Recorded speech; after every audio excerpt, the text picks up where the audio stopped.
Good morning, Janet. Good morning, everybody. This is Dr. Rao.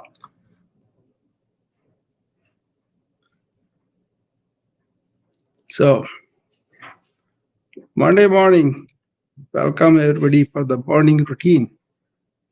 I envision this more like a prep for work. People don't prepare their body, their minds, and their hearts for the work, right? The working conditions, modern times, are they're demanding. They demand on your body, on your mind, and your heart. But even if you are spending a day, just retired, but then it's good to get up in the morning. And I'm doing like 8 o'clock, but I would like to prefer to do this at 5 o'clock, 6 o'clock. That's when I wake up, right? But considering everybody's time and also availability, I kind of put it like 8 a.m. Central on weekdays. Okay. What we do here, four things. We kind of,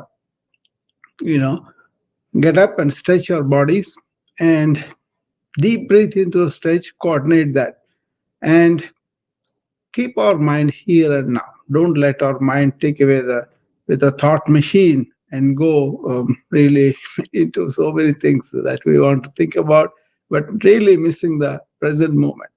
The idea of getting into the present moment is like, more like getting um, all day present moment. It starts with being present in the morning. Whoever you are, you're working or not, okay, you are retired or not, whatever, right?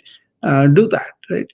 Then you want to really don't want to carry away with the thoughts. That's when you are going to be in the mind, in the past or the future, but not in the present. So that's why you want to feel and observe the thoughts as they come in. Don't suppress, don't yield to them. Okay, that's what we are trying to do here. And also we want to cultivate attitude of not to be reacting to everything that's happening in the workplace. And that happens mainly because you are doing the deep breathing, right? And you want to cultivate a sense of service that you are providing to the world, whatever you do, okay, with that sense of service, giving, right? And if you do that without expectation, it's a much better, right? And then you want to be equanimous to wins or losses, okay, every day. That is a good thing to do, okay.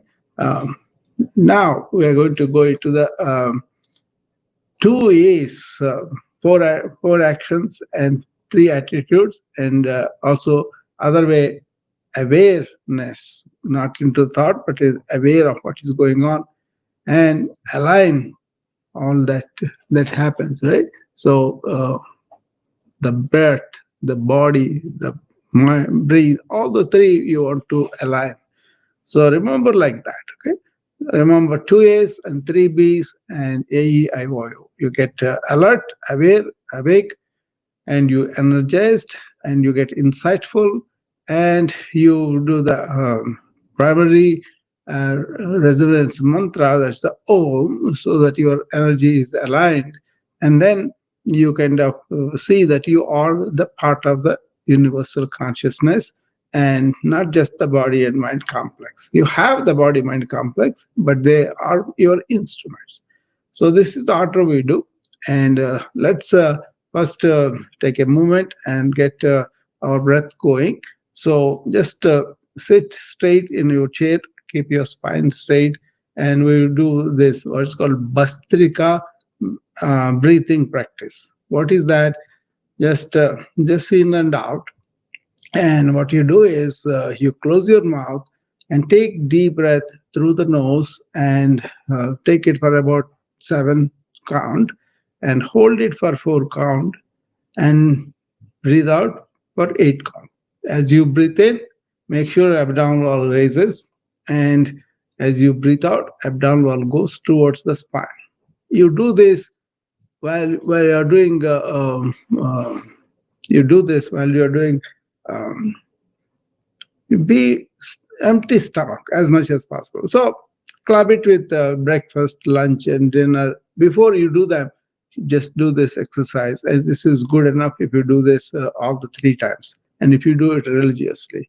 Okay, Bastrika Pranayama. Okay, let's start. I will say one after completion of one, then two, say 8 times. Okay, now sit with your spine straight and then close your mouth and take deep breath through the nose. Abdominal wall is raising. Now hold it for 4 count. And now start breathing out as the abdominal wall goes towards the spine. Keep your mind here and now and the touch of it at the tip of the nose.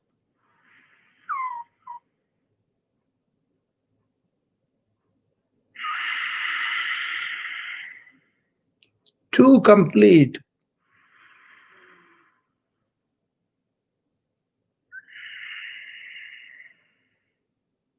3 complete.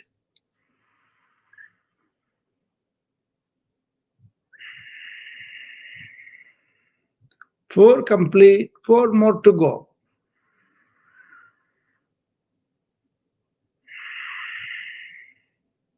3 more to go.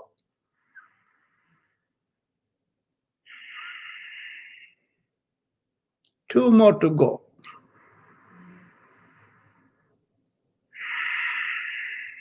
Last one. Good.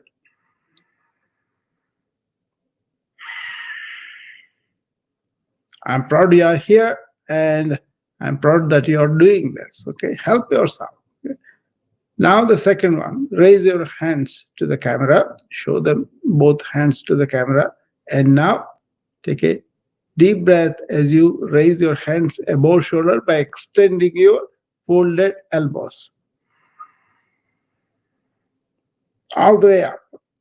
And now pause and breathe out and bring the hands down. 1, 2, 3, 4, 5, 6, 7, 8. You can do this even on full stop and do this at work several times of the day, well, 3 or 4, whatever. And now you're going to clasp both your hands and then keep them under the chin like this, and elbows are bent to the side, right? And as you raise the elbows to the side and above the shoulders all the way, and take your head back, and then taking deep breath in, reach the top. Now open the mouth and whisper the word ah as you bring the elbows down, head down. It's a complete diaphragmatic breathing.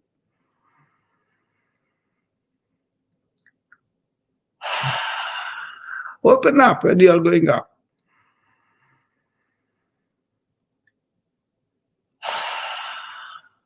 3 complete.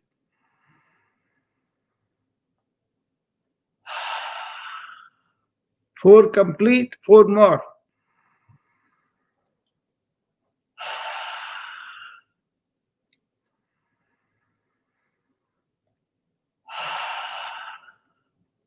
Two more.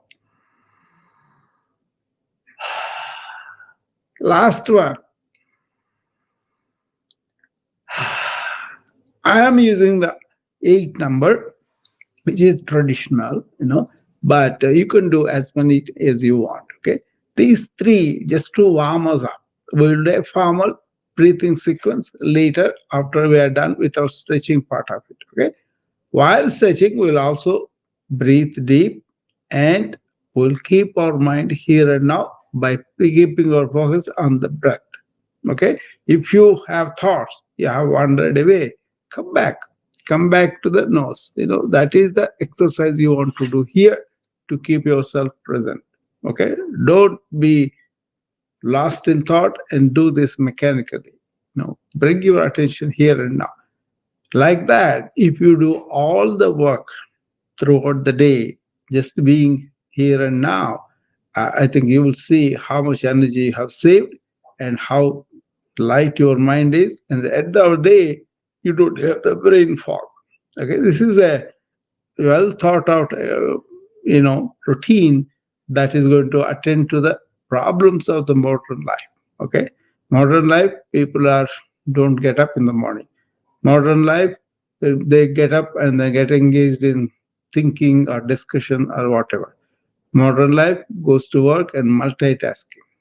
All those things are nullified with this routine. Okay. Now let's do some routines.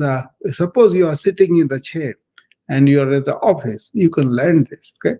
Clasp both hands together and stretch your elbows forward and show the palms to the camera. Okay. Elbows extended. Now take them all the way up. Okay. And stretch to the ceiling. And now twist the body to the left and turn the head over the left shoulder to the back. Stay there for 3 breaths.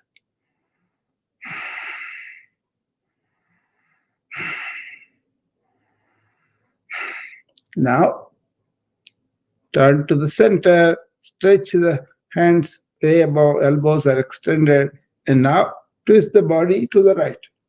To both sides of the body. That's how you get equanimous nature. And turn the head over the right shoulder to the back. Look at something in the back.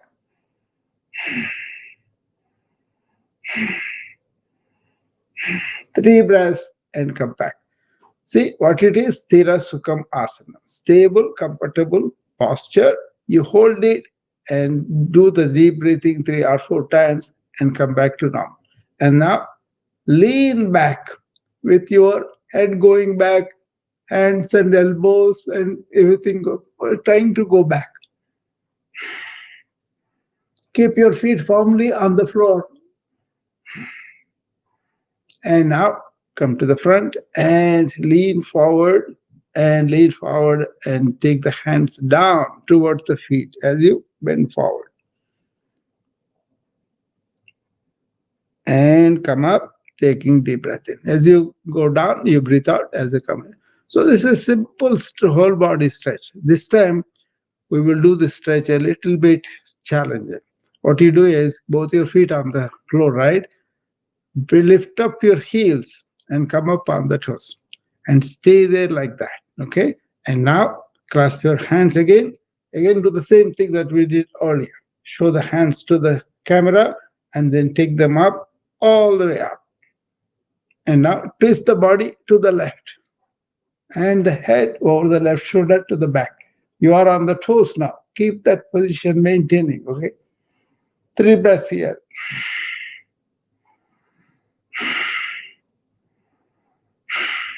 Come to the center and to the right.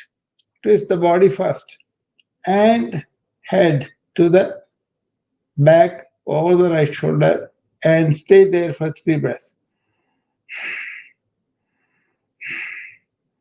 This is challenging when you are staying on the toes, right? And now you lean to the left, to the left, to the left. Feel the stretch on the right side of the abdomen and chest. And stay there for 3 breaths.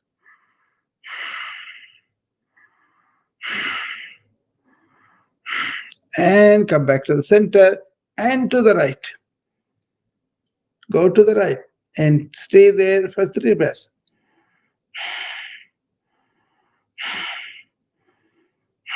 And come down and bring the hands down. Now, in between exercises, treat yourself for 3 relaxing breaths. That's how you come back to your normal, comfortable self. This looks slow, and it is not like a aerobic exercise, but it is when you hold the posture and breathe, it does have accelerate the heart rate, and your blood pressure will be lowered. That is why you get calm and you be centered here.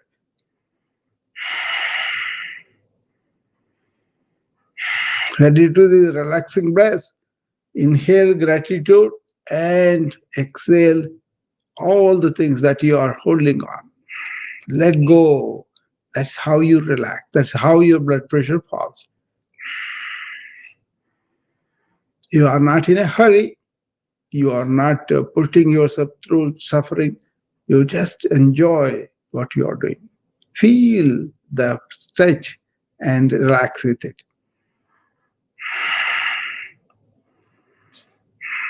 You can have meditative movement when you focus yourself here and now. Okay? And now I'm going to do a different one. Put your left hand on the right shoulder and right hand on the left shoulder. Okay? And now twist the body to the side, and bring up your legs like where your heels are up. Again, you are on the toes. Stay there for 3 breaths.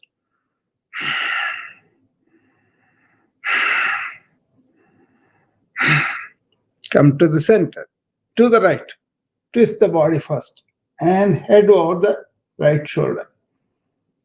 We are engaging the neck muscles, back muscles also.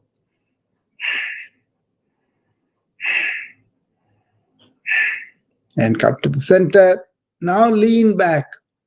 Have the stretch of the head going back, and also the lower muscle backs are activated.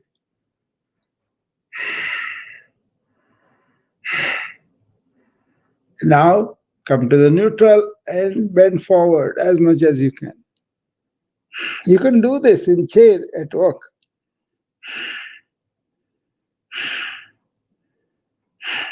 And come back.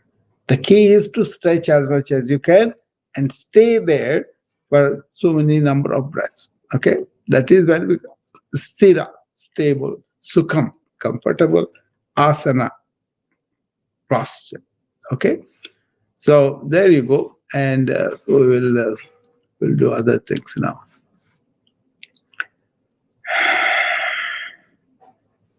Now, clasp your hands and show them to this. We're doing the same thing because it's so easy just to one way and then get a lot of benefit.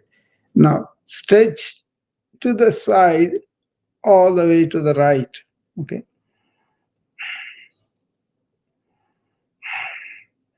Feel the stretch on the side of the abdomen and also the chest.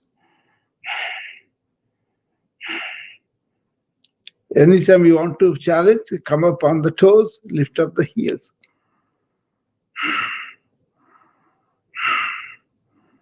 Certain areas you work in your body, and then you can get that stretch without jumping up and down and all that. Okay, it's not that we can do that, but the people who are really in the chair, wheelchair, not able to get up, they can do this very easily. The important thing is just don't do it quickly.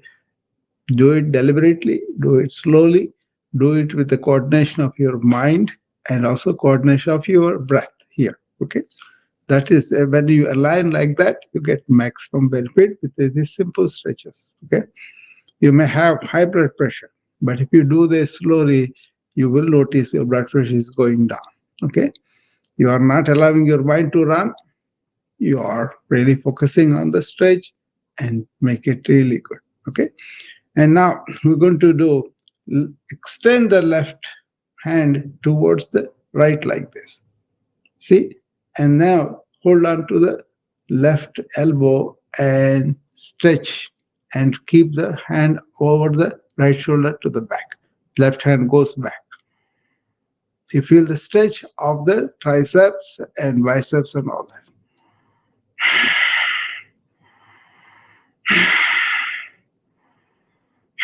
3 breaths there. Now do the opposite. Okay.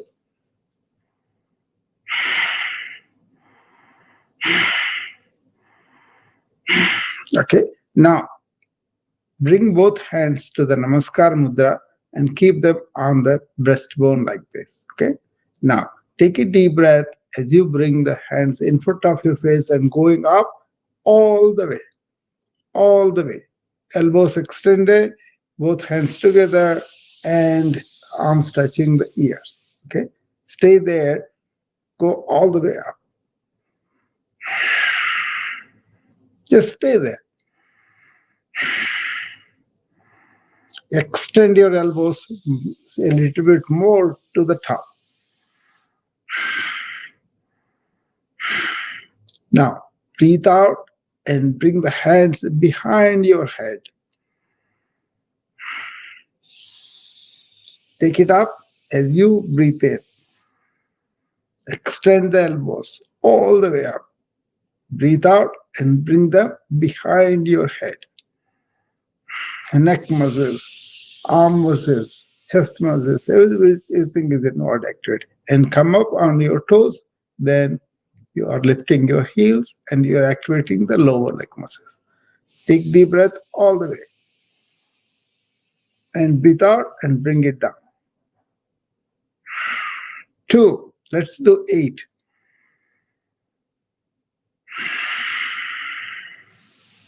Focus on the stretch. Feel the stretches. Keep your mind here on the changes happening in the body.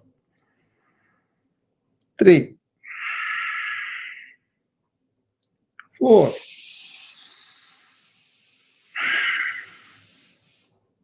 5, 3 more.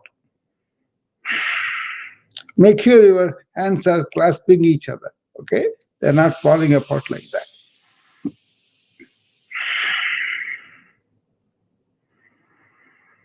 2 more. Last one. Lower hands down. Feel the hands. Everything is activated. And rest up for 3 deep breaths. Slow, deliberate. Exercise of keeping the mind here and now and observing the thoughts. As they come, let them come. You are the sky of awareness, and thoughts are your clouds happening, coming, and going. Storms are happening, coming, and going. Just watch them. Don't indulge in them.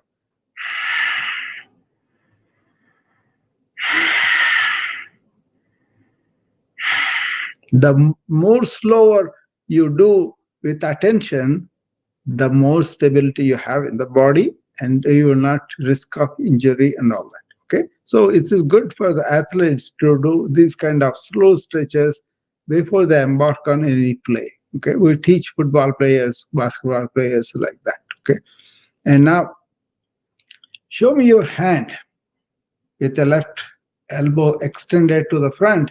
Hand is shown to the camera. Okay, and keep it up like that, all the fingers up, left hand. Now take the right hand and hold on to the left fingers and pull them towards you by bending the left wrist also.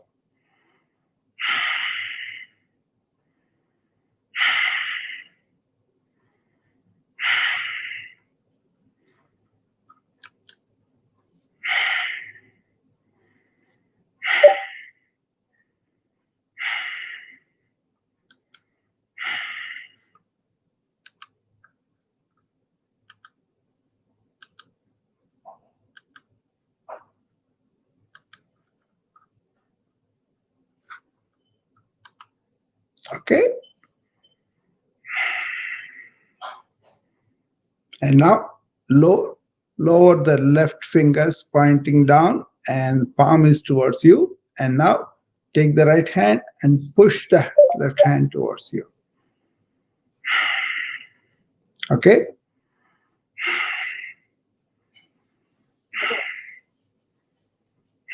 Do the same thing on the right hand.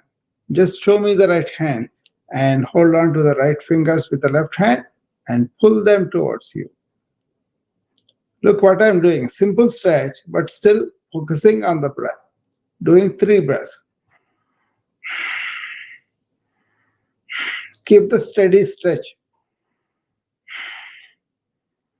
Is how you do each one that's important. The quality of doing with the mind here and focusing on the stretch and making the stretch much more challenging for you. Okay, so it's not doing so much quickly, hurriedly, with your mind going all over. Do the same thing with your work. Okay, as you develop the capacity to be here and now, to be able to understand what is the task, how can I pay attention, helps you a lot. Single task minded. Don't do multitasking. Even if you have multitask, do one at a time after one. Okay, like that. That's a big deal in information era. You don't want to think too many things. You don't want to do too many things. Whatever you think, whatever you speak, whatever you do should be coordinated. Manasa, vacha, karmana. That's what they say in Sanskrit. Okay. And now we're going to do more stretches for the upper arm, right? So hold on to the wrist of the left wrist with the right hand and elevate the arm above your head. Left arm touching the left ear and pull the left arm towards the right shoulder and stay there for 3 breaths. You do it quickly. No. Hold on to the position. Stay there with breathing.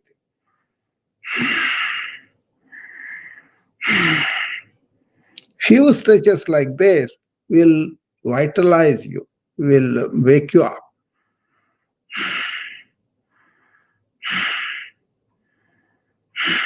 There you go. Okay. Now, we are going to do some stretches, stretching our hands to the side. See, we are doing all in chair. This is what you want to do at the office too. Okay. Now, rotate the fingers drawing like a circle at the periphery, at the edge of your hand. As you go up, take a deep breath in. As you go down, breathe out.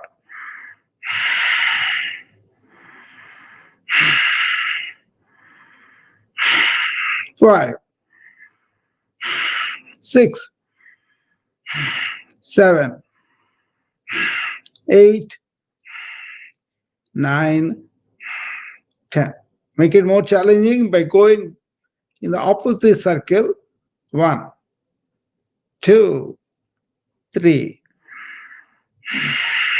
4, 5, 6, 7, 8, 9, 10. Okay. If you want to make it challenging, take a small weight in your hand. A bottle of water would be fine. 2 pounds, 5 pounds, whatever you can do. And slowly you will be doing iron yoga with me too. Okay. Sometimes I wear hand weights and do that. That's much better. Okay.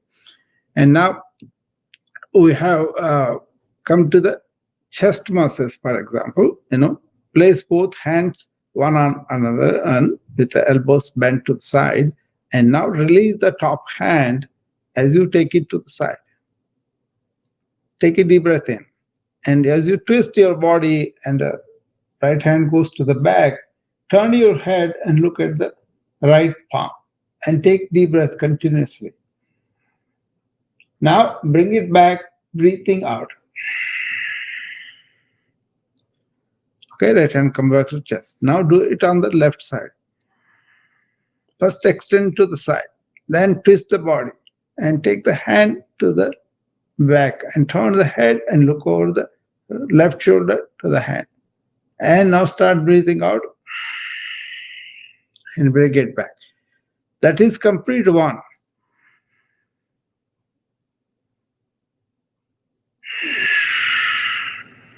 Slow, deliberate, with your attention here and now, enjoying the stretch, feeling good about the stretch. Two, getting the benefit of it. Here and now, you get the benefit with the breathing. As you do it here, you get the benefits here. Three,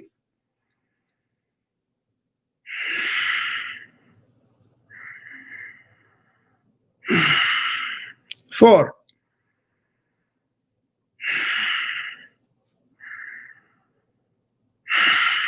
five,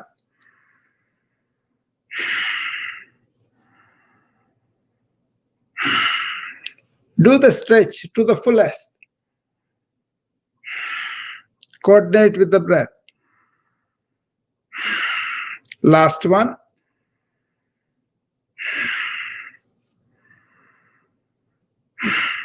There you go. Okay. Sitting down, stretching of the pectoral muscles. You don't have to do all the, heavy. You can do them if you want to do them, but do these stretches and then go to the heavy lifting. See how you feel better. Okay. Okay. 3 deep breaths. Okay. And now we're going to go to the shoulders. Okay. Elevate the shoulders as you take a deep breath in and lower them down as you breathe out. Just a simple shrug. Okay. 2, 3, 4, 5, 6, 7, 8. People like Janet who had been doing it daily, I would suggest focus on the quality, Janet. Okay. How much deep you are breathing, how long you are holding the stretch, and how you are activating other muscles also. Like I said, raise up your heels. You can do that too. Okay. Now, we are still at the shoulders. What we do is we kind of extend both your hands to the front. Both palms are facing each other. Elbows are extended to the front. Now turn the palm outward and imagine you are pushing the water like you are swimming to the side. Keep your elbows straight and palms to the back, and you are crushing an imaginary pencil between the scapular bones, and hold it there for 3 breaths.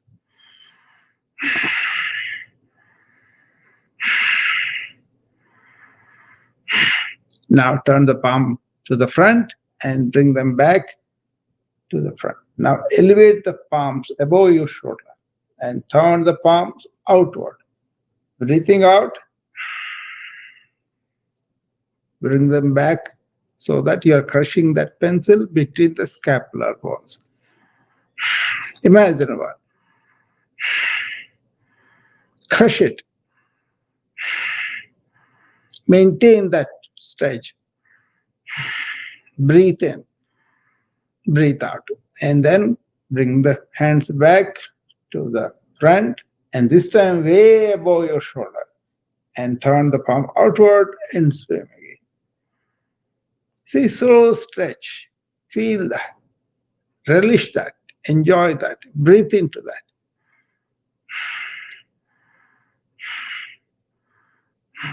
And come back and go down. Okay.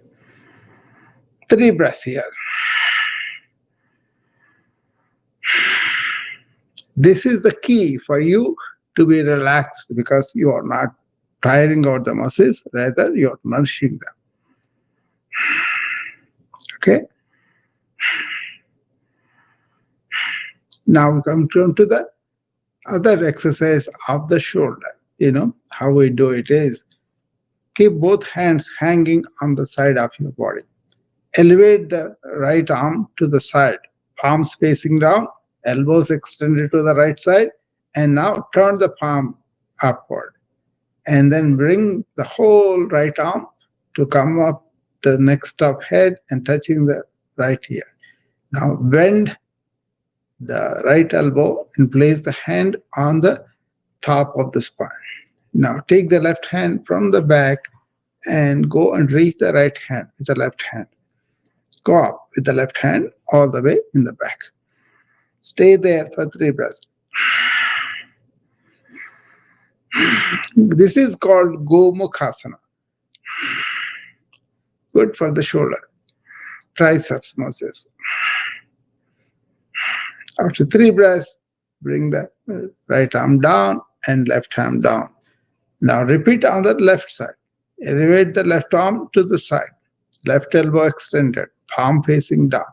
And now turn the palm upward and bring the whole left arm up. Elbow extended and hand is extended and arm touching the left ear. Now bend the left elbow and bring the left hand on the top of the spine in the back. And take the right hand from below in the back to reach the left hand.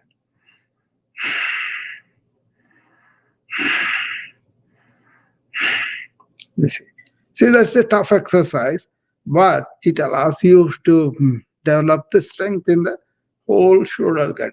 Okay, that's why it's very good for the shoulders. This is Gomukhasana is repeated. Okay, now we're going to do something for the abdominal muscles. So you can push the chair back if you need to, and still keep the spine straight, and elevate both feet together in the front and extend the knees. Okay, up. Both feet are coming up, and extend the knees, and keep your hands by the side of the knees and hold it there. This is the Naukasana. From the side, if you see, it looks like a boat. Nauka means boat. You activate the core muscles. Hold it. 4 breaths. 5, 6, 7, 8. Now lower both your feet down and bend your knees and sit upright. Okay. That's a challenging one if you can hold it a little bit down and then really keep the feet a little bit up. Okay.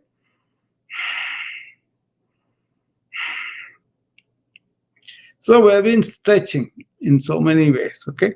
What I wanted to show us how easy it is to really do it in the office in the middle of the work. Okay. You can do 2 or 3 stretches maybe every hour. And then when you do that though, do that quality. It's not the quantity, it's quality. Keep your breath, keep on going deeper and deeper. So keep your spine straight and the abdomen coming out when you're taking deep breath, and abdomen going to spine to the spine when you're breathing out. That's one. The other one is keep your mind here. So you can work with your mind for 1 hour, but after that you take a 1-minute break and do any one of these exercises with that quality I'm telling you, holding it, deep breathing it, and keeping your mind here. That is how when you get the maximum benefit. Okay. As you do this, as you are doing like Janet does it every day with me, you learn a lot about your body, about your mind. That's the insight you want to have every day, and iteratively improve that. Don't blame yourself you are certain way. Your mind is racing. Don't blame yourself. It is the product of unconsciously using these things. That's not good. Okay. So quality, remember that. Slow, deliberate, aligning with the breath, aligning with the brain. If you do the stretches, they will have immense benefit. That itself is the moving meditation body. Body is moving, but the mind is quiet. Then you are in a meditative mode. Okay? You don't have to sit down and do the meditation, which is okay if you are doing it. But understand, you can be in meditative mode and do everything. That way you will have more quality and also more attention to the task you are doing, and that improves its quality, and then it feeds on you and you grow in confidence more and more. Okay, so this all stretches are a lesson for you how to handle your life in various aspects. Okay, if you can take it like that. And now we're going to do the formal breathing exercises, which I will do first three, really focused on the abdominal wall. But the breathing goes into the lungs. You are not breathing into the tummy. Okay, don't open the mouth and breathe in. Okay, but always use the nose to breathe in. But if you exhale, you can use the mouth if you want to. Okay, so I'll do to the Kapalabhati. What is Kapalabhati? As you breathe out through the nose, your abdominal wall goes in towards the spine. That's the same movement you do up to 60 times. You may be able to do only 5. That's fine. Just start and then do that slowly. Don't push yourself. Don't do it with willpower. Let the body be able to do it and then enjoy that. Okay? So I'm going to do up to 60 because I can do up to 5 minutes, or 15 minutes if I want to. Ideally, 5 to 15 minutes should be your goal.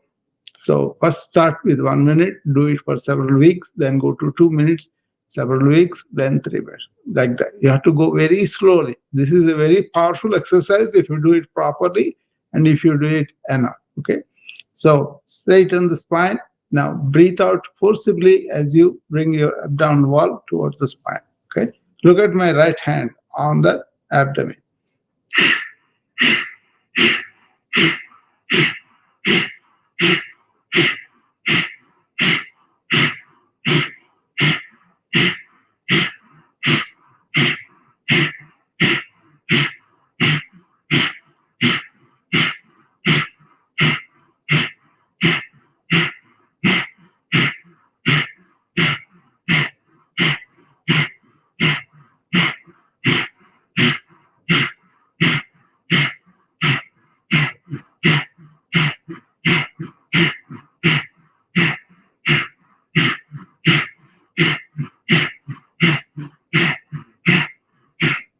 Okay. So that is a Kapalabhati, which is a very powerful exercise. Okay. Take deep breaths and relax and come back to your normal self. Don't push yourself into something like, don't be hurried. That is the problem with the modern life. Hurried, doing stuff with less attention and really not having the quality, and then getting stressed out by it because you are imagining something else, that you are not focusing on what you are doing.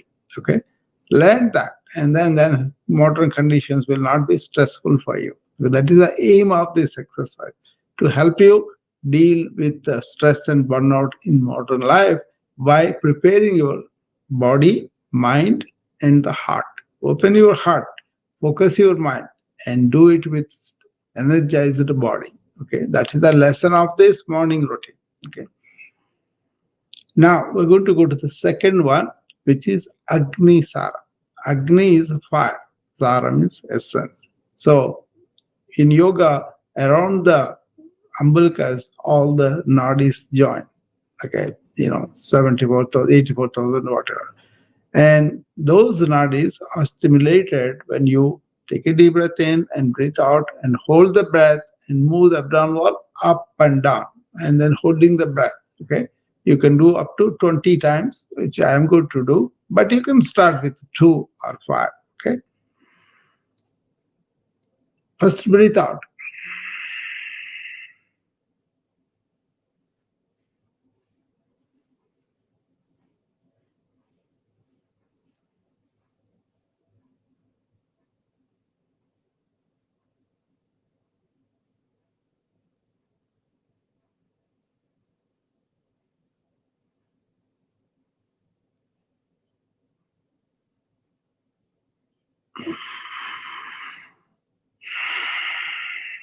Come out of it.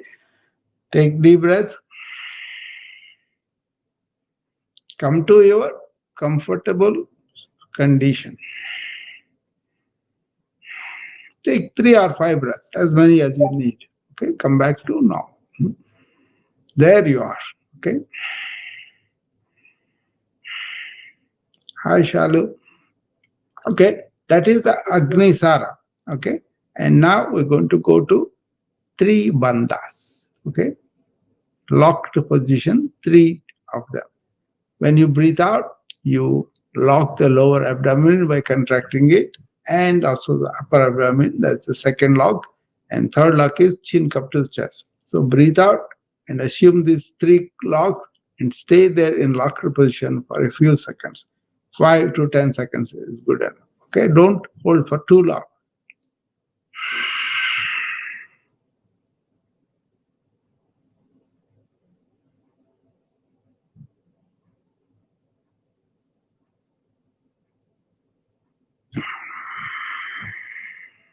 Breathing in, come out of it, and do the relaxing breath.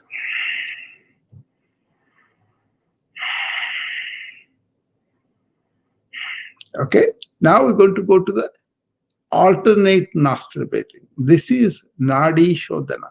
This is cleans up all your energy channels, okay, and equinox both sides, okay.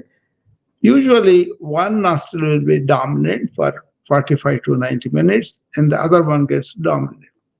You can equalize the flow a little bit more by doing this alternate nostril breathing. It's very good for people with anxiety and people with really stress and burnout and all that. Okay, so prepare your right hand first. Keep the right index finger at the base of the thumb and the middle finger, and keep the last two fingers together. Now use your right nostril to be close with the thumb, and left nostril the thumb with the ring finger later. Okay, first start by closing your mouth and closing the right nostril with the thumb, and keeping the left open. Now take a deep breath. That's how you start this. After deep inhalation, close the left nostril with the ring finger and let go of the thumb, and open the right nostril and breathe out through the right nostril now. Do a complete breathe out. And now close the right nostril and go back to the left.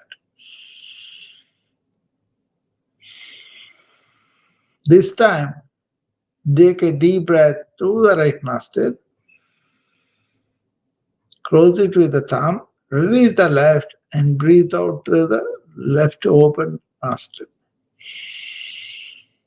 That is the cycle you want to do. Start with the left. 4 more.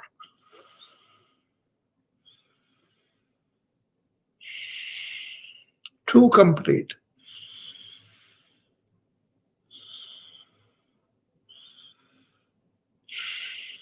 3 complete.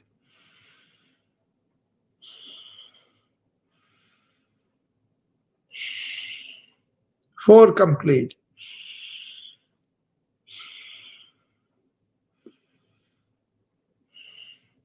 You can do as many as you want, but we are doing 5 here. Okay. But even there, if you've done quality, slow, deliberate, with your focus here, okay, complete deep breath and extend that deep breath a little bit more. When you breathe out, complete deep breath out and extend a little bit more. Both nostrils working alternately. Okay. And now we're going to go to the bumblebee. Take all the 5 hands of both hands and use both thumbs to close your ear canal, right? And keep it closed throughout the exercise. And then keep the index and middle finger on the top of the forehead. Close your eyes and keep the ring finger on the closed eyes. And little finger hanging around the mouth. Close the mouth. Do all breathing through the nose, keeping the ears closed, eyes closed, mouth closed. And now take a deep breath in through the nose. While you are breathing out, though, make the noise like a bumblebee, like this. Keep the mouth closed.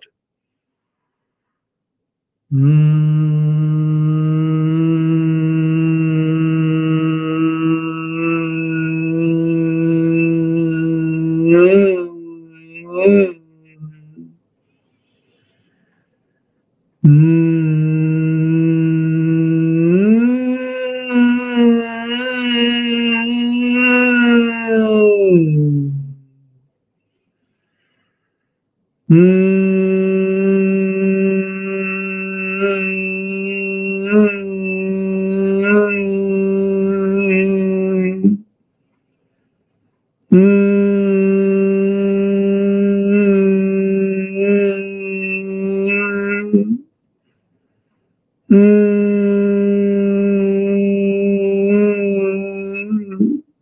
Okay, you do as many times as you want. I would it, but each time you take a deep breath. When you're breathing out, make that noise. Okay, good for your throat secretions and all that. Okay, and now we're going to go to the um, next one. We split Om into A, U, Ma, and then we take a deep breath first, and you're breathing out. Say A 5 times. Each time breathing, breathe out. O 5 times, Ma 5 times. A works on the abdominal energy channels, nadis. O works on the chest energy channels. And Ma, do this sincerely, and you will feel that energy, resonation of your own voice. Don't listen to me. Do it. Produce the noise. That the resonance of your own noise will help you. Ah,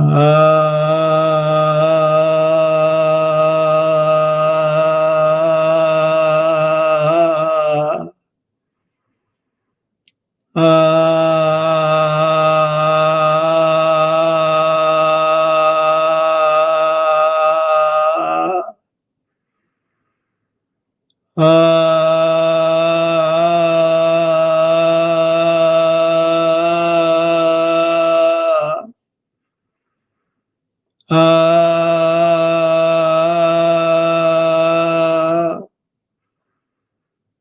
ah,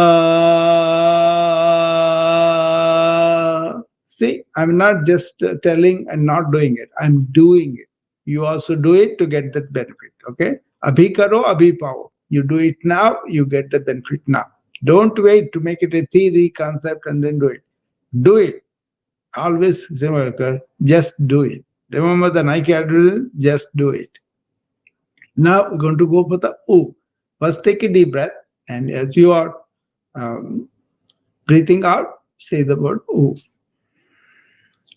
Ooh.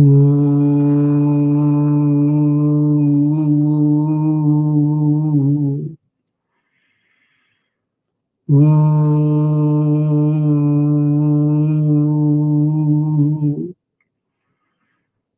Ooh.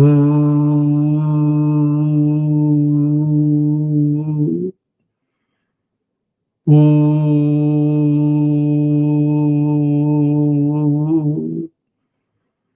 Ooh.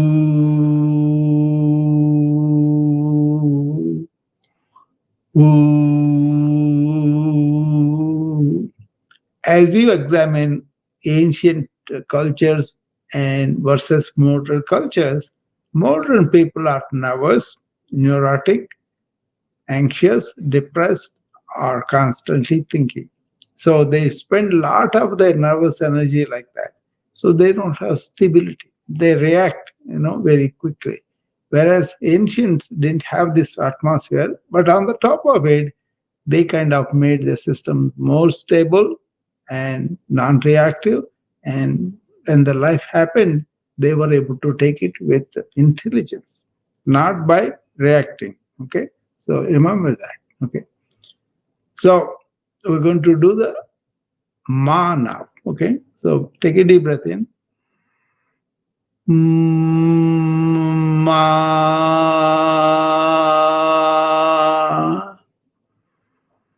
Ma.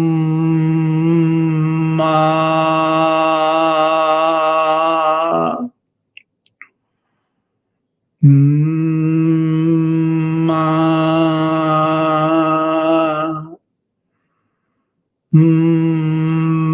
Ma.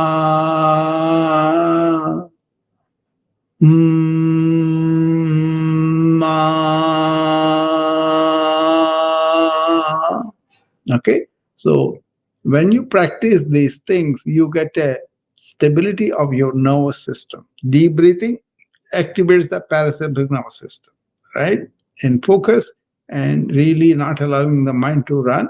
There are three qualities of energy: tamas, rajas, sattvic, right? Tamas is lazy, not stimulated, not really oriented to anything, and they just want to lay down and stay there, stagnant, lazy, and all that. You don't want to cultivate that except when you are retiring and sleeping. After you get up, get rid of that as quickly as possible. But You can do the other way. So you are doing activity so much, your mind runs and everything so much.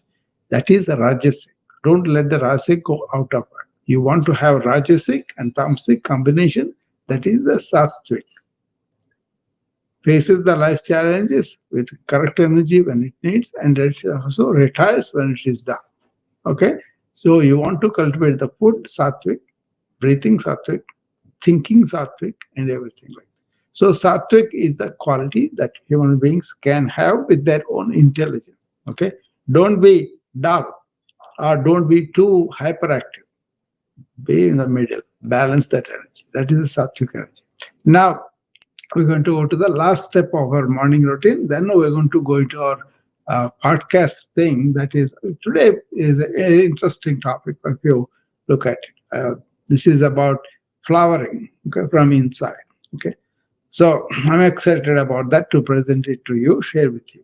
Okay, now let's do Shambhavi Mudra.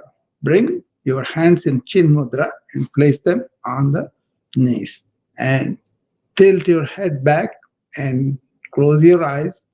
Bring the gaze to the middle where the hypothalamus, the master of gland, is there. That is supposed to be the seat of our inner self. Okay, so keep your gaze on that, and now you're going to do this mantra 10 times. Okay, which is just an affirmation that I am this conscious being and I have a body and mind. That we want to do it with the Sanskrit one.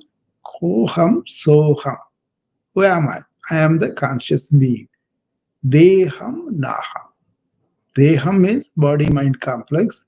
I am not just that, but they are my instruments. So don't identify with the body or mind, identify with your real life force that is within you. Okay? So now, as you take a deep breath in, I will do 10 breaths altogether. Okay? Koham, soham, deham, naham.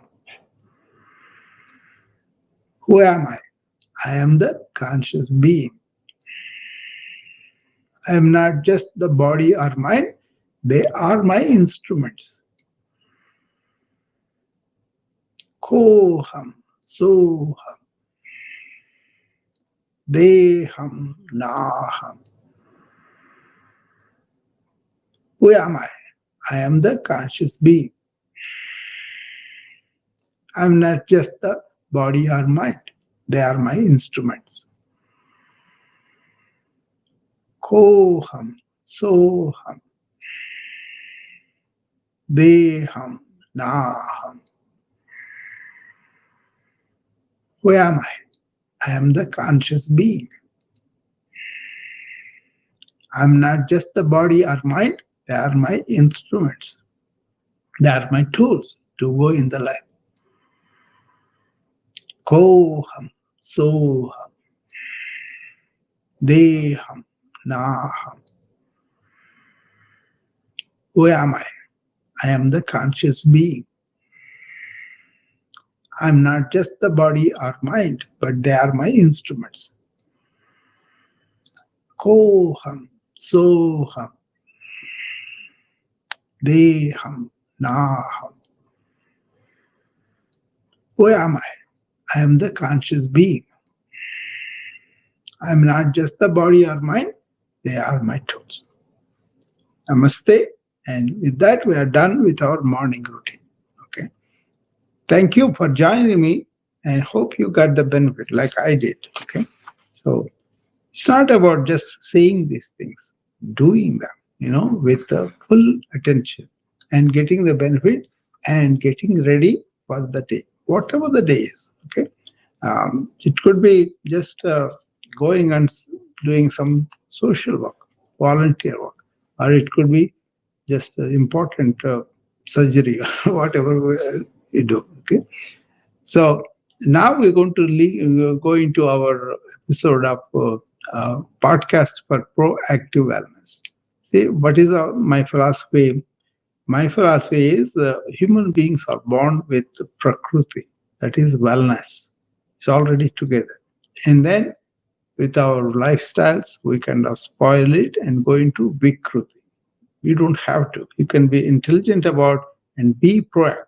Normally, what you do, people allow everything to go on, eat whatever, and do whatever, and don't sleep and all that, right? And then they disturb their constitutional wellness that is already there. Okay, identifying that and then being proactive about maintaining their wellness is what my practice is about. But we can use people who are ill to treat, but also bring them back on the wagon of wellness. Be well, be well for long, be well for long, enjoy, not miserable, enjoying the life, doing this. Like I do these talks, I enjoy them. I do this routine, I enjoyed it because I feel energized, I feel stretched, and I feel relaxed. So I feel good to do a talk or anything like that. Okay, I'm building my energy for that, right? So when you do that, that inner self flowers. Most of the time, people spoil it and they don't know that inner flower is there. So this is about the talk today. I'm going to talk about is how to really flower our inner flower and our inner conscious or whatever, and then let the fragrance come out. So if I want to serve, that's what I want to do. If I want to serve without expecting any reason, that's what I want to do with the karma yoga. So somebody calls me in distress or something about life or their body or mind or life or relationship, whatever. Then I kind of reach out to them and really help them to have the clarity, also to have the stability, and also to revive their own inner resilience to solve their problem. Okay, that's all I want pointing out, and they are doing it. Okay, so if you are confused about your thinking, then you can see that thinking is not clear, and then you go for the clarity, and you gain the knowledge, and you get it. Okay, like that. So see, there are moments in our journey when see you feel like there is something inner truth that is raising like a scent on the breeze. See, a realization. It is so gentle, yet so undeniable. You feel it, that it shifts the entire orientation of our life. Okay, so I had such a moment with J. Krishnamurti. Okay, he was talking about. He said, "I traveled for 60 years around the world, except the Iron Curtain. I talked to many people, both from the presidents, from the prime ministers to the ordinary lay people. He gave the interviews, he sat down, he talked to them and published them into commentaries on living." Okay, this is 3 volumes. So third volume was my favorite. In that, he was kind of, you know, um, he was discussing life's problems, right? Giving them skills and all that. But he traveled for 60 years. He talked to thousands of people, but he felt not even a single person changed from reactive, anxious, confused human being to somebody who is stable in the presence of storms, somebody who is innovative from his own inner being, and not about getting things, but about psychological matters, understanding of the life, things like that, where you can be stable in the presence of the storm in your life. Okay, that he did not see anybody. So I thought that was very surprising because he was talking very profound things. Okay, so uh, then I began my journey to explore these matters of life, stress, burnout. Really, people down on their dumps because somebody cheated them, or somebody took advantage, or they did not get life itself cheated them. They didn't have the chances, whatever. They are down on themselves. They are down on that life. Whereas I consider being human being itself is a real blessing for us. Okay. So what Krishnamurti said after I'm talking to so many people, I didn't feel that made such a difference. They had some relief from their problem, but inner core didn't move. And they were going to the same trouble, same suffering again and again. Is that really needed? Or can we see what is that inner self that is not changing? That's not really yielding to all the wisdom that we have over the years, scientific, medical, or uh, you know, inner being by the ancients and all that, right? So then I came to this: we cannot change anyone, but what we can do is we can only blossom and let that blossom flower inside give us the fragrance and do its work. So this is about that. Okay, the flower doesn't try to be fragrant; just the fragrance comes out of it. Okay, so a flower never struggles to influence the garden. It never announces itself. It simply opens, petal by petal, and its fragrance moves freely into the world. Right? So human beings are no different. When we cultivate inner awareness, when we stay rooted in stillness rather than in the noise of the mind, when we act from compassion instead of reaction, an inner flowering begins. So, rooted in stillness, really cultivating inner awareness, and not being in the noise of the mind, and acting from compassion, but not the reaction of the ego. This inner flowering happens. And from this blossoming comes out a subtle aroma, the fragrance of presence, peace, and clarity. This is the fragrance I'm talking about. When you are peaceful, when you are present, when you are having a clarity of on life and what is going on, what you are doing, and all that, then that is the fragrance comes out, right? So people feel this fragrance even when you don't speak anything. Okay, so influence through the presence, not persuasion, not argumentation. Okay, so in my own life as a physician, teacher, wellness coach, whatever, or the student of ancient wisdom, what I discovered was very profound to me. Transformation rarely occurs through information. So don't exchange information, expect this inner transformation. You can improve an outward thing. You can improve a glass by changing the shape, changing the metal, whatever, but not the inner things. So transformation occurs, rarely occurs through information, but it blossoms through inspiration, through presence. Okay, so patients, they heal faster when they feel they are seen, they are acknowledged of what is going on. Students, they grow when they sense authenticity. If they feel that something is coming authentic and this is true, this is not fake, this person is true, then they get more influence. Leaders, they inspire when they embody their own values. If I'm saying something about presence, if I'm living it, then that has an effect on it. Families, they thrive really when love is lived. You show the love by living it, by giving it, but not lecturing that you have to be loving or not. So the fragrance of who we are travels far beyond the words we speak. Okay, so that is the point I want to make it. I put an article on this in the LinkedIn, and you can check it out. Okay. I hope I have put it, or I'm going to put it, something like that. Okay, I think yesterday I was writing too many articles. Probably this is there or not. I'll check it and I'll put it again if it's not there. Okay, so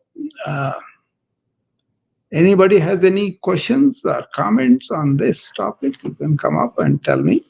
Um,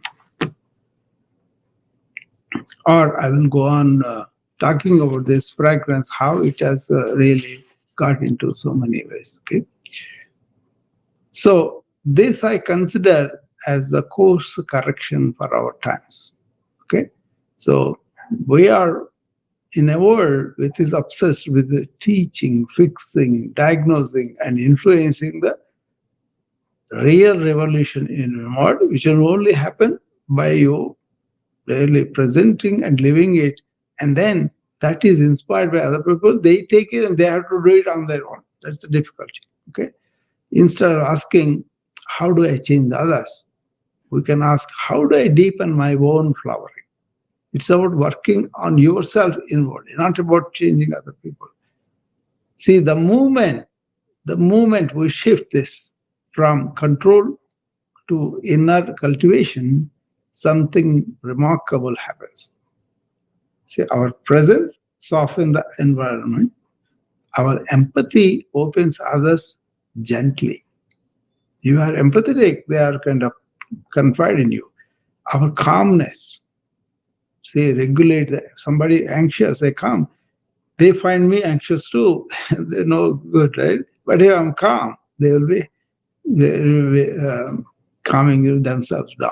Okay. Even in the office, somebody comes agitated, a patient has a complaint about something that we did, and they will come in and yelling at us. And I train my staff, don't yell with them.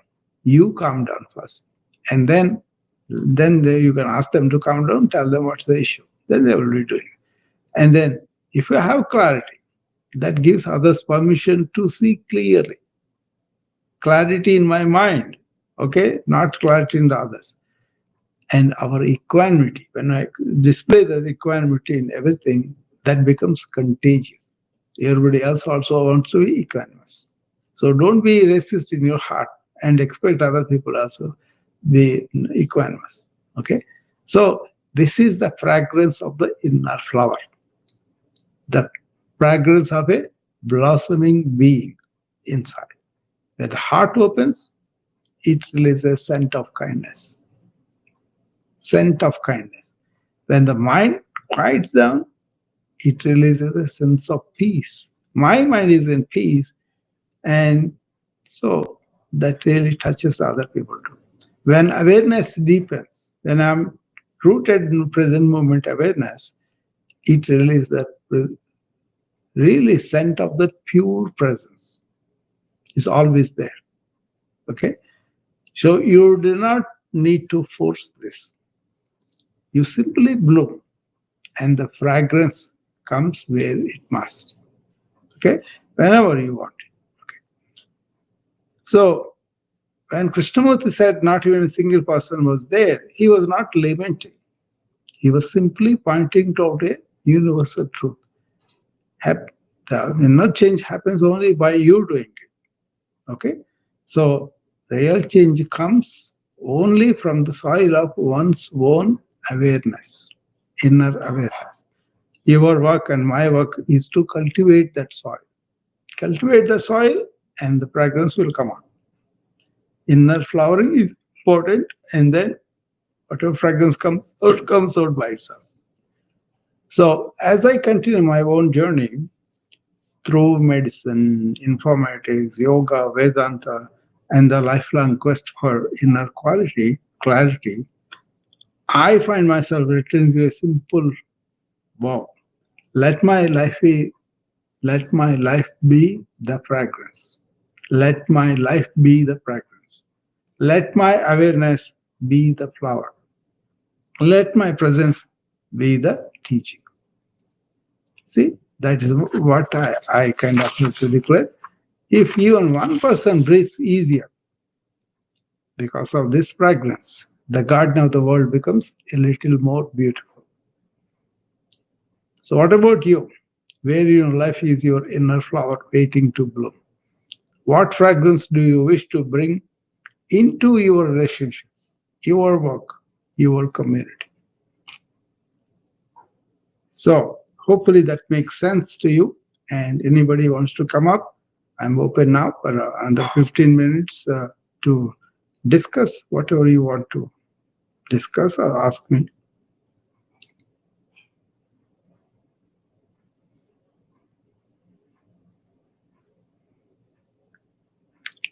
Any of my usual friends, Janet, Peter, Melissa, if you are there, come up and tell me what you feel about this flowering business. Does that make sense? Does it really ring a bell with you? If you have questions, you can always ask me about it for the clarity. But for me, that made a significant difference when I looked at it that way.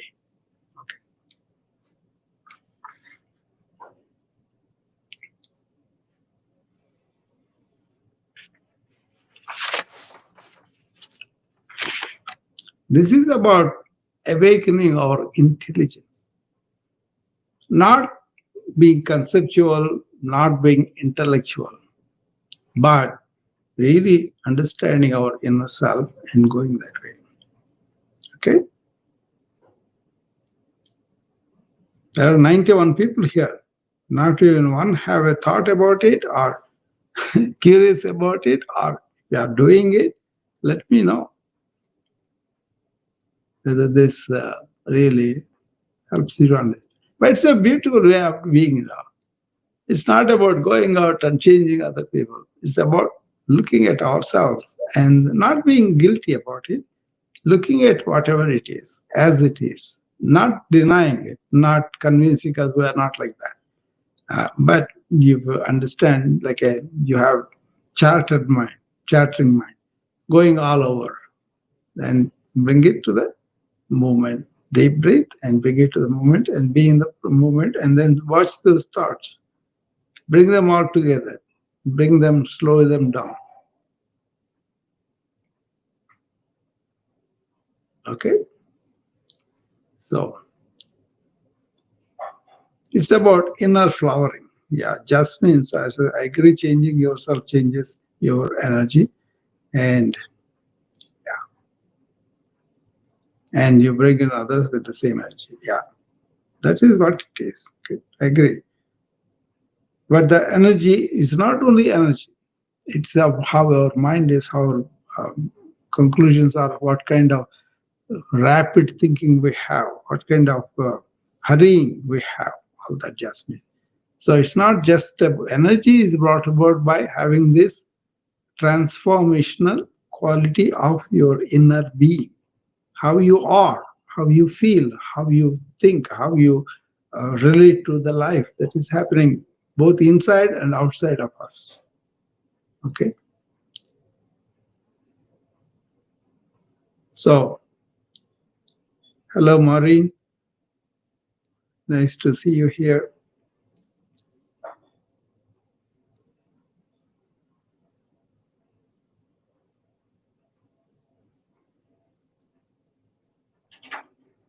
Yeah, it is, Mo is saying, it is so anti-Western philosophy. It is not any more Western or Eastern. I think the entire world is like the so-called Western philosophy of outward going thought and building up stuff, accumulation. But the thing is, are they satisfying the people? Are they living a peaceful, quiet, really happy life?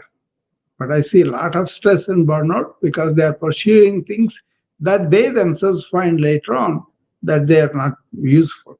See, the ancient philosophy said about dharma, artha, kama, moksha. What they are is dharma means whatever we do, let it affect most people, benefit most people. Okay? Whatever we do, it should be righteous in the sense that it is not harming anybody. Okay? And artha means all this, richness, or we want riches outward. We want to build. We want to accumulate. We want to do all that. People did that. They may be happy for a while, but they got the essentials of life, or comforts of life, or luxuries of life. But what they found themselves, because in the doctors, other people also, they found themselves they're not satisfied with the external things only. They want meaning in life. They want purpose in life. Remember, that was not there in those pursuing millions of dollars also did not do that. Okay? Or pursuing any other kind of wealth, like a degrees or like a roles or whatever, right? Then kama means desires, innocent normal desires. But then the more you pursue the pleasurable thing, the more you find that also is empty. This is something people arrived. That's why I'm tracing you. But they said, but if you have liberation from your own mind, that is the way out. So you can have limited supply of things that you to live by, but not more.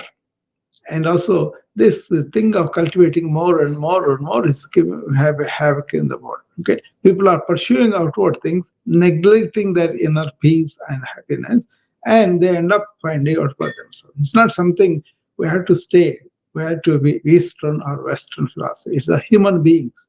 If they go outward to doing stuff, that's what is happening now. Doing stuff, very little attention to our inner happiness, inner peace, inner equanimity, and all that. That's why people are unhappy. They take to drugs, they take to smoking, alcohol, so many things. But they feel like that they are not giving them. They're destroying their bodies and minds, actually. I don't have any habits because I understand this is a kind of deviating from my inner presence. And also, I don't need to because I'm happy with my inner abundance, right? That is there. So I only strive for that all the time. Okay. Then I also share it. That's the richness about it. Whereas the Western philosophy is about accumulation of things, making a lot of dollars, making a lot of work, and all that. That's not resulting in happiness. That's the fact. That's how I see people coming disturbed. Okay, they may have good business, they may have a lot of money, but they don't have peace of mind. They don't have this happiness. Like I usually tell this story about a king and a pauper, a beggar, right? And king has a lot of property, a lot of things and all, but he has so many responsibility, administration, trying to defend the country with the wars and all that, right? So he was the kind of really have no peace in his mind. He was wandering in his balcony one day, and he saw a beggar at the gate playing with the children. He is wearing only a loincloth, but he has a big smile on his face, and he's enjoying himself playing with the kids, just to catch or whatever. And then he walked to the gate and beckons the beggar and says, "Hey, I have so many things. I have so much riches, so many armies, so many people who help me. But I don't feel this spontaneous happiness that you are displaying, whereas you are like this." Okay, so this is a kind of important to understand, right? Then the beggar tells him, "King, the answer is in what you said. You said I have so many things, and maybe that is the reason why you are unhappy because you never found your inner flower." That is the moral of the story. So, Maury writes, as someone Caribbean descent, I grew up with the concept of flowering. However, growing up as a first generation American, that thought kind of got removed from my experience. Yeah, that is the modern life. My grandparents would not be happy. Okay, they took a more holistic approach to health and wellness, feeding the soul in the Caribbean culture. Yeah, any of the cultures, ancient cultures, you look at it, any of your culture, it doesn't have to be only Eastern culture. Actually, we don't have any difference anymore. We are only one world, one earth, one human tribe. That's why all human problems are emanating from inside our mind. So that's why you have to go inward and find out where you are. Okay, like Mo is saying that she has the Caribbean culture where they were really attending to the flowering of the inner being, and they are coming out with that. Okay, so go back to it, get that back from the Caribbean culture. You see, I'm a cricket right? So I know about West Indies kind of a lot because from the childhood we had Andy Roberts or Sobers or Hall or any number of people came and played cricket in India. But even though we could not see them, we followed them in the papers and all. So Caribbean culture I know because I know some physicians or friends of mine who are in Caribbean, and they taught me how the culture was. And they said Dr. Rao, what you teaching us about meditation, we're going to go and do it in the Caribbean, because that's a tropical country, plenty of sunshine and all that, And one of my Robinson, her name was, she owns a villa in Caribbean, and she said, "I'm going to go there and do that." So the same with any culture. If you go to the ancients of any culture, they had this. They were close to the nature, they were close to the interior, they valued that more than external things. The switch was the Western culture kind of thought, essential things are necessary: food, clothing, shelter, okay. But beyond that, making, if you have so much of money, you will be happy. That's a myth. And everybody finds out for themselves. Okay. It may give power, it may give some comforts, it may give some of those things, but it can never give you that inner peace and joy that's already there and you are not in touch with it. And the ancients in India called that Sat Chit Anand, existential conscious being that is blissful, is already there within you, inside your inner space. They say the Antarmukha, turn inward. Chidambaram, there is a chamber in your mind. You can go and touch that and it is there. But if you have all the concepts, all the chatter, you are going out with your intellect and the senses, you can never feel this intuitively. Okay, use the instrument of intuition and awareness, then you can touch that. Once you touch that, then you will discover how beautiful it is. Okay, that is the inner flower we are talking about. If you have that inner flowering happening, the fragrance will come out. Your seva means service. You want to help the world. You want to contribute to the world. Maitri, that is friendship. You are friendly to the people. Okay, karuna, that means kindness. You have kindness to the people who are suffering.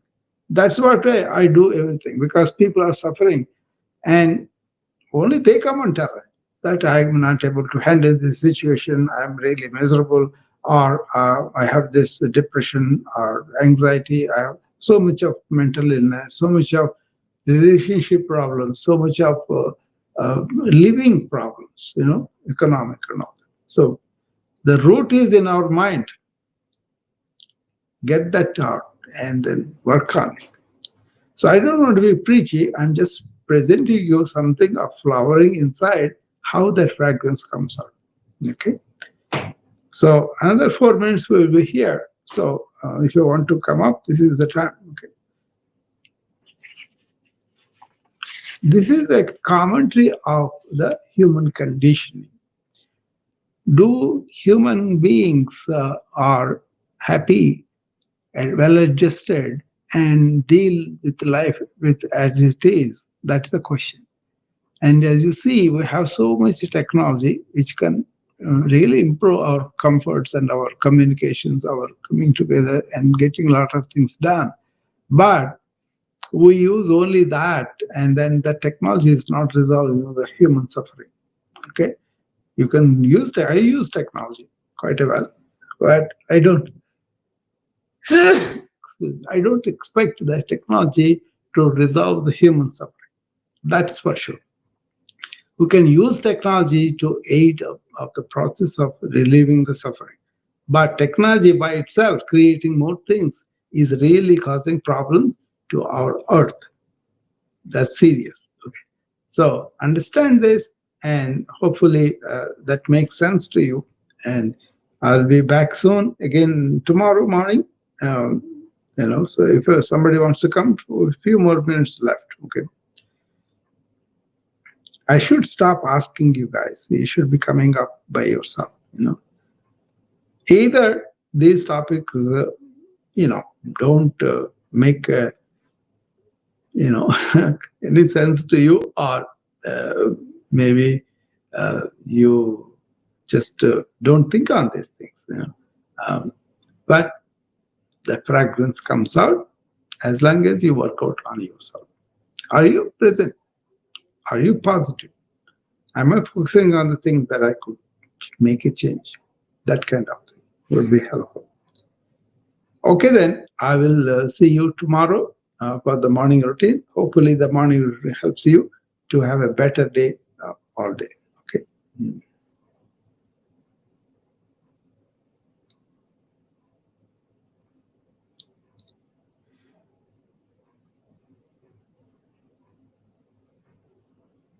More rights. Today's podcast discussion is timely.